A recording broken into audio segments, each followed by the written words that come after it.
നമസ്കാരം. മലയാളി വാർത്തയിലേക്ക് സ്വാഗതം. കരുവാറ്റയിൽ വയോധികനെ വാടക വീടിനുള്ളിൽ ക്രൂരമായി കൊല്ലപ്പെട്ട നിലയിൽ കണ്ടെത്തി. കരുവാറ്റ മാടപ്പുരയ്ക്കൽ പടീറ്റത്തിൽ വാടകയ്ക്ക് താമസിച്ചു വന്നിരുന്ന കൊല്ലം സ്വദേശി ശിവൻകുട്ടി ചെട്ടിയാർ എന്ന 67 വയസ്സുകാരനാണ് കൊല്ലപ്പെട്ടത്. കൈകാലുകൾ കൂട്ടിക്കെട്ടി കഴുത്തിൽ കയർ കുരുക്കിയ നിലയിലായിരുന്നു ഇയാളുടെ മൃതദേഹം കാണപ്പെട്ടത്. മകളുടെ പ്രസവവുമായി ബന്ധപ്പെട്ട് ശിവൻകുട്ടിയുടെ ഭാര്യ സരസ്വതിയും കുടുംബ അംഗങ്ങളും വണ്ടാനം മെഡിക്കൽ കോളേജ് ആശുപത്രിയിലായിരുന്നു. അതിനാൽ സംഭവ സമയത്ത് ഇയാൾ വീട്ടിൽ ഒറ്റയ്ക്കായിരുന്നു. തിങ്കളാഴ്ച രാവിലെ ചെറുമകൾ വീട്ടിലെത്തി പലതവണ വിളിച്ചെങ്കിലും വാതിൽ തുറന്നില്ല. തുടർന്ന് സംശയം തോന്നിയ കുട്ടി അയൽവാസികളെ വിവരം അറിയിക്കുകയായിരുന്നു. നാട്ടുകാർ ചേർന്ന് വീടിന്റെ വാതിൽ പൊളിച്ചകത്ത് കയറിയപ്പോഴാണ് ശിവൻകുട്ടി മരിച്ച നിലയിൽ കണ്ടെത്തിയത്. മോഷണ ശ്രമത്തിനിടെ നടന്ന കൊലപാതകമാണെന്നാണ് പോലീസിന്റെ പ്രാഥമിക നിഗമനം.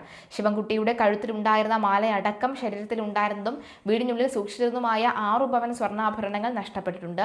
സംഭവ സ്ഥലത്ത് വിരലടയാള വിദഗ്ധരും ഡോഗ് സ്ക്വാഡും എത്തി വിശദമായ പരിശോധനകൾ നടത്തിവരികയാണ്. ഹരിപ്പാട് പോലീസ് കേസ് രജിസ്റ്റർ ചെയ്ത് അന്വേഷണം ആരംഭിച്ചിട്ടുണ്ട്. ശശികല, ശ്രീകല എന്നിവരാണ് മക്കൾ.